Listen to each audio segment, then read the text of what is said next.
तर हरे कृष्ण मित्रांनो, मी आज आलेलो आहे पालघरमध्ये केळवा बीचवरती.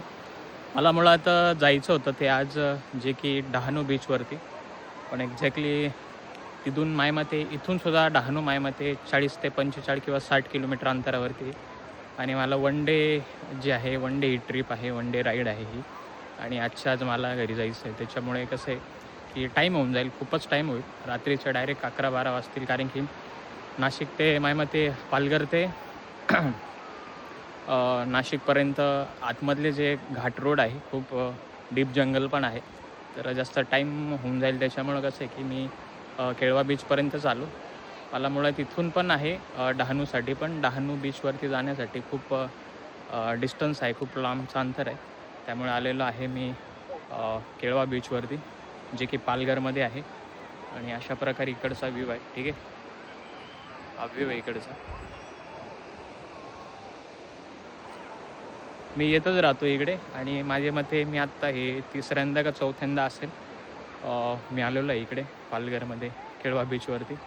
तुम्हाला दाखवेल मी अजून भरपूर काय इकडे बघण्यासारखं. एक देवीचं मंदिर पण आहे, तिथे पण आपण नक्कीच जाऊ. तर मी आत्ताच आलेलो आहे, थोडा नाश्ता पाणी केला आणि डिहायड्रेट जास्त होतं, कारण की इकडचं टेम्परेचर जास्त आहे माझ्यामध्ये. येता येता इकडे घाम निघून आला माझा. म्हणजे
आत्ता आलेलो आहे मी शीतला देवी मंदिराच्या इथे, आणि मारुतीचं मंदिर देखील आहे इथे.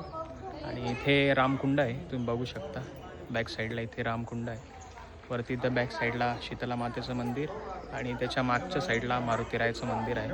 तर हे मंदिर आहे जे की केळवा या बीचच्या अवतीभोवतीच आहे. मी जर यायचं ठरलं तर तुम्हाला पालघरमध्ये यावं लागेल. ठीक आहे. आणि केळवा बीचसाठी तुम्ही आलात ना, तर तुम्हाला इथे हे प्लेस येतानाच दिसून जाईल तुम्हाला मंदिर, आणि पुढे जे आहे केळवा बीच आहे. तर अशा प्रकारे आजचा हा एक प्रकारे ट्रॅव्हल ब्लॉगच झाला आपला. ठीक आहे. तर पुन्हा आपण भेटूया एक नवीन ब्लॉगमध्ये. तोपर्यंत नक्की जोडून राहा माझ्या या पेजला, आणि नक्की फॉलो करा. ठीक आहे.